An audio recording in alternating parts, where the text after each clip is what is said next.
Na antiga Mesopotâmia, havia uma família que vivia em uma região árida e desértica. Isaac, o patriarca da família, era um homem de fé e confiança em Deus. Ele havia recebido a promessa de que seria o pai de uma grande nação e que sua descendência seria tão numerosa quanto as estrelas do céu. Isaac e sua esposa, Rebeca, tinham 2 filhos gêmeos, Esaú e Jacó, que eram muito diferentes em personalidade e interesses. Esaú, o mais velho, era um caçador habilidoso e gostava de passar o tempo ao ar livre, desenvolvendo suas habilidades de caça e sobrevivência. Ele era forte e peludo, características que refletiam sua vida ao ar livre. Esaú era o favorito de Isaac, pois trazia comida para a família e era um homem de ação. Já Jacó, o mais novo, era uma pessoa mais tranquila e introspectiva. Ele gostava de ficar em casa, ajudando sua mãe com as tarefas domésticas e aprendendo sobre a família e a história de seus antepassados. Jacó era o favorito de Rebeca, pois era um homem de palavra e tinha uma natureza mais calma. Deus havia dito que o filho mais velho, Esaú, receberia uma bênção especial de Isaac. Essa bênção era muito importante, pois significava que Esaú seria o líder da família e receberia muitas coisas boas de Deus. A bênção incluía a promessa de que Esaú seria o ancestral de uma grande nação e que sua descendência seria abençoada. No entanto, Esaú não valorizava essa bênção e, em um momento de fraqueza, vendeu-a para Jacó por um prato de ensopado. Esaú estava cansado e com fome após uma caçada e não viu valor na bênção. Jacó, por outro lado, viu a oportunidade de obter a bênção e aproveitou-a. Quando Isaac estava velho e quase cego, ele pediu a Esaú que caçasse e preparasse um ensopado para ele, para que pudesse dar a bênção ao seu filho mais velho. Rebeca, a mãe deles, ouviu a conversa e bolou um plano para Jacó enganar Isaac e receber a bênção. Jacó se disfarçou de Esaú, preparou o ensopado e o serviu a Isaac. Isaac, sem saber que era Jacó, deu a bênção a ele. Esaú ficou muito triste e com raiva quando descobriu que havia sido enganado e que Jacó havia recebido a bênção. Ele prometeu matar Jacó após a morte do pai. Jacó teve que fugir da casa da família para escapar da raiva do irmão.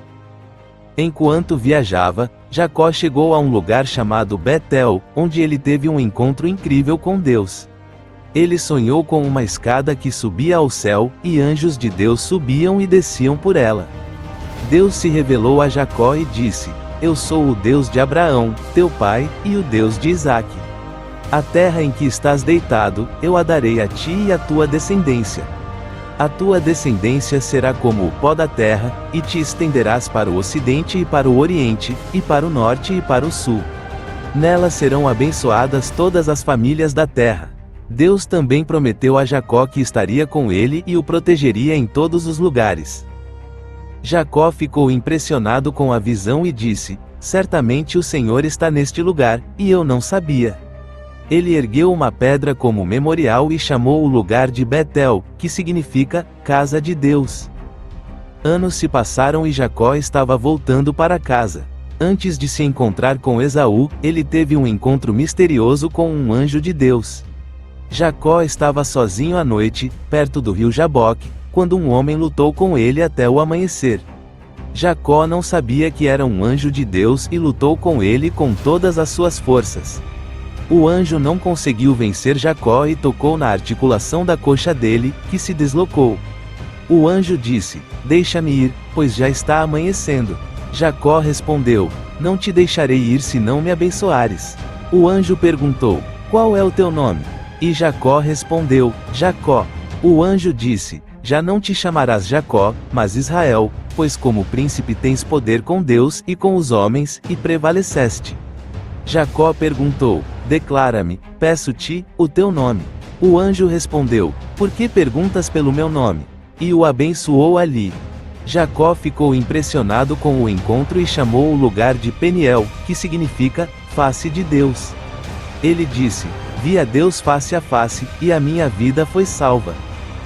Depois desse encontro, Jacó continuou sua jornada e se encontrou com Esaú. Para surpresa de todos, eles se abraçaram e se reconciliaram. Jacó e Esaú aprenderam que a bênção de Deus é mais importante do que qualquer coisa material e que o amor e o perdão podem curar qualquer ferida.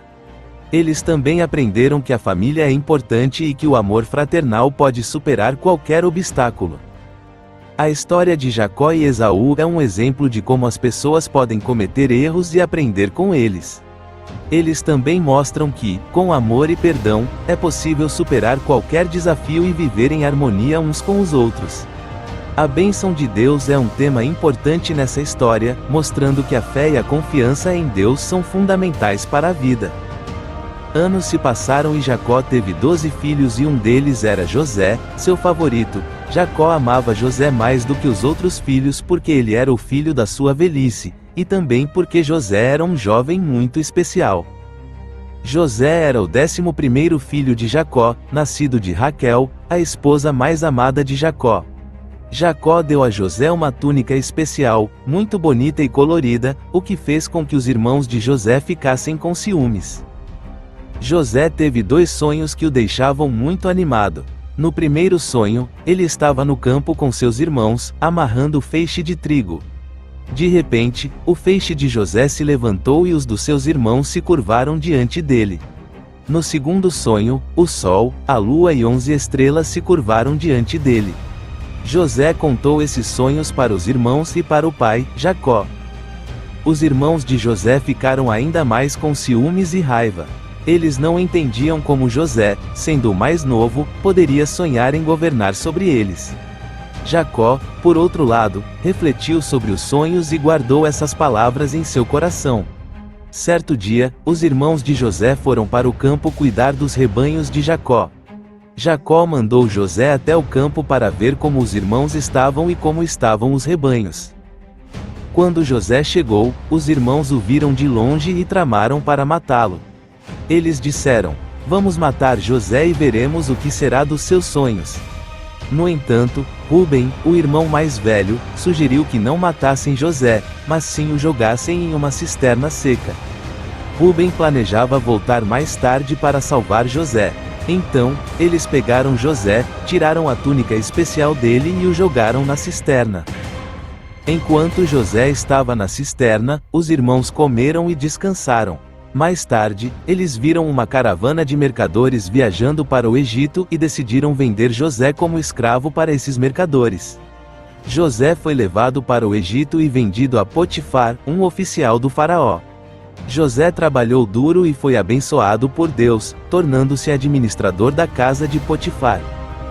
No entanto, a esposa de Potifar acusou falsamente José de tentar seduzi-la, e ele foi preso. Mesmo na prisão, José foi abençoado por Deus e interpretou os sonhos de 2 funcionários do faraó que também estavam presos. Um deles, o copeiro, foi libertado e prometeu falar de José ao faraó, mas acabou se esquecendo dele. Em uma noite Faraó acordou assustado, seu coração ainda palpitava com o peso dos sonhos que havia tido. Ele chamou seus magos e sábios, esperando que eles pudessem decifrar o significado daquelas visões noturnas. Mas nenhum deles foi capaz de oferecer uma explicação satisfatória. Foi então que um dos servos de Faraó lembrou dele de um jovem hebreu chamado José, que havia interpretado corretamente os sonhos de 2 servos do Faraó enquanto estava na prisão. Faraó mandou chamar José imediatamente.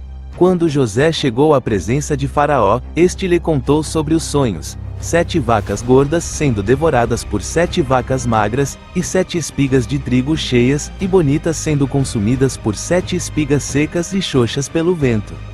José ouviu atentamente e, com a sabedoria que Deus lhe havia dado, começou a explicar: o sonho de Faraó é um só. Deus está mostrando ao Senhor o que está prestes a fazer. As 7 vacas gordas e as 7 espigas cheias representam 7 anos de fartura no Egito. Mas as 7 vacas magras e as 7 espigas secas representam 7 anos de fome severa que virão depois. A repetição do sonho significa que a decisão de Deus é firme e que ele está prestes a agir. Faraó ouviu as palavras de José com atenção e percebeu a sabedoria que emanava dele. Ele ficou impressionado com a sabedoria de José e o nomeou governador do Egito, encarregado de armazenar alimentos e supervisionar a distribuição durante a fome. Quando a fome atingiu a terra de Canaã, Jacó ouviu falar que havia grãos no Egito. Ele mandou seus filhos, incluindo Ruben e Judá, mas não enviou Benjamim, o irmão mais novo, para comprar alimentos. Quando chegaram ao Egito, eles se curvaram diante de José, cumprindo um dos seus sonhos. José os reconheceu, mas fingiu não saber quem eram. Ele os acusou de serem espiões e os prendeu por 3 dias. Depois, ele exigiu que um deles ficasse no Egito como garantia, enquanto os outros voltavam para buscar Benjamim, o irmão mais novo. Os irmãos de José começaram a refletir sobre o que haviam feito com ele anos antes e reconheceram que estavam sendo punidos por suas ações. José ouviu essa conversa, mas não se revelou a eles. Quando os irmãos voltaram com Benjamim, José os convidou para comer em sua casa. Eles ficaram com medo, pensando que José os acusaria de terem vendido ele como escravo. No entanto, José os tranquilizou e revelou sua identidade a eles. Ele os perdoou e disse que Deus havia usado tudo para o bem, para salvar muitas vidas. O faraó ficou sabendo da chegada dos irmãos de José e os convidou para morar no Egito. Jacó e toda a sua família se mudaram para o Egito, onde José os recebeu e cuidou deles. Jacó abençoou os filhos de José, Efraim e Manassés, antes de morrer. José prometeu levar os ossos de Jacó de volta à terra prometida quando Deus libertasse os israelitas do Egito. Anos depois, quando José estava morrendo, ele disse aos irmãos que Deus os visitaria e levaria de volta à terra que ele havia prometido a Abraão, Isaque e Jacó. José fez os filhos de Israel jurarem que levariam seus ossos consigo quando saíssem do Egito. José morreu aos 110 anos, e seu corpo foi embalsamado e colocado em um caixão no Egito, esperando o cumprimento da promessa.